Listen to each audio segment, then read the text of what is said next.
Hey, and welcome to the first writing instruction here for this essay. This one is going to focus on writing a thesis, a simple thesis. So your thesis is usually the very last sentence of your introduction, and it serves some really important jobs. And since it's one of the standards we're assessing on this paper, we're going to want to make sure that we take good notes here. So right now, if you haven't done so already, please grab your notebook or open a Google Doc wherever you're keeping your notes. Make a notes entry with today's date, and for the topic, I would put thesis.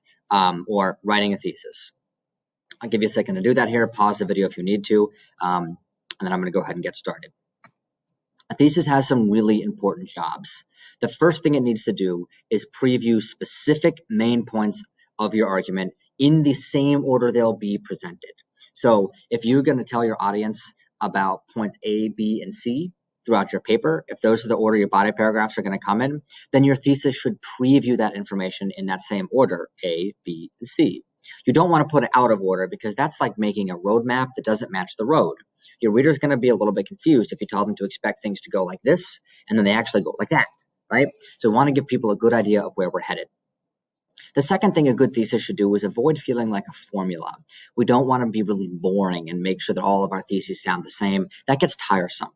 And we'll look at some of the examples of that in a minute here. Lastly, a really good thesis starts to convey some of the significance of an argument. This is sort of that stretch factor. If you're looking for mastery plus in a thesis, starting to get toward the significance is going to be what you want to shoot for there. So let's start with that first part here, the specific main points of the argument. Specificity. A thesis is narrow rather than broad. A narrow thesis is more interesting and defendable. What that means is that people are going to be more interested in what you have to say if you're making a specific argument, and it's also going to be more possible to actually back up what you're saying if your thesis is very specific. If it's really broad, it's going to be something that, nobody's really going to care about, and it's also going to be harder to prove that point because it's going to be sort of something that's not possible to argue against, which is boring. So last year, many of you read Lord of the Flies. An example of a broad, uninteresting thesis about Lord of the Flies might read like this red one right here. In Lord of the Flies, Golding uses many symbols. That's really ambiguous. What kinds of symbols? What do they represent? How are we supposed to feel about them?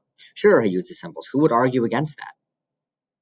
A more narrow, arguable thesis would read like this green one. Golding's Lord of the Flies relies on symbols that represent humanity's potential for violence, intelligence, and leadership to argue that humankind is inherently evil. This one's a lot more interesting. Now, as the reader, I know that the paper is going to talk about symbols representing violence, intelligence, and leadership, and they're going to try to convince me that William Golding thinks that mankind is inherently evil. That is an arguable claim. Somebody might disagree with that, which is going to make it a much more interesting thesis.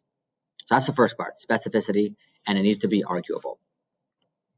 Part two, avoiding a formula.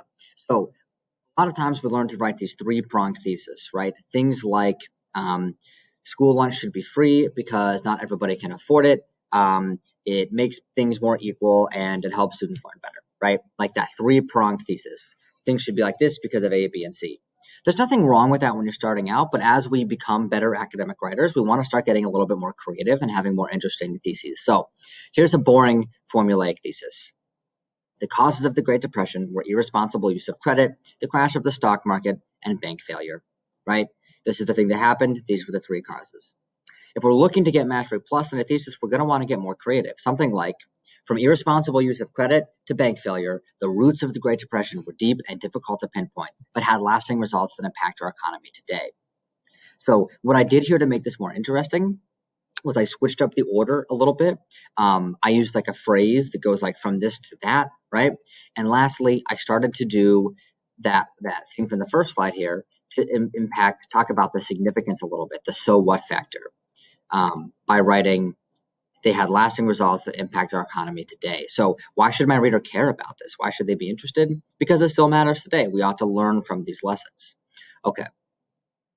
If writing is difficult for you, everyone's in a different place, then it's possible that this formulaic thesis, as long as it's clear and makes sense, will get you mastery. But for many of you, I'd like to see you, and you probably know who you are, shooting for these more complex thesis statements. Okay, this one gets a little tough here, asserting the significance. So this is especially if you're aiming for that stretch goal a little bit. Here's on the left a sort of 3-step guide to crafting a thesis that starts to assert significance. So the first part is answering the questions of exactly who, when, how many, where.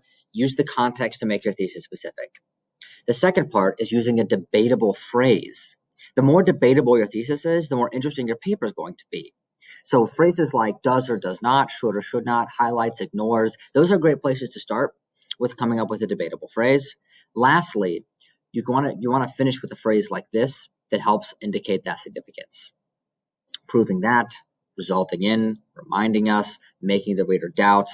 That's sort of the deal there. So here's some examples from Romeo and Juliet, or even The Great Gatsby. Shakespeare's Romeo and Juliet. Okay, that tells us exactly who and what. Highlights the dangers of lust and melodrama. So here's our debatable phrase.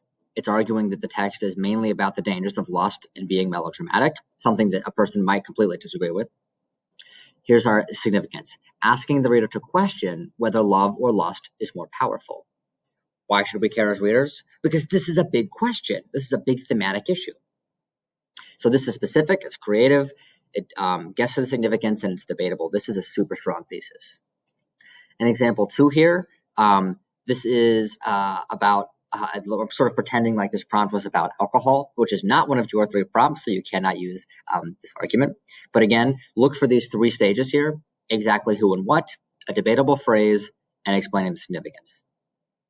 In his classic novel, Fitzgerald relies on raucous party scenes and recurrently negative treatment of women by drunk men to paint a damning picture of our society.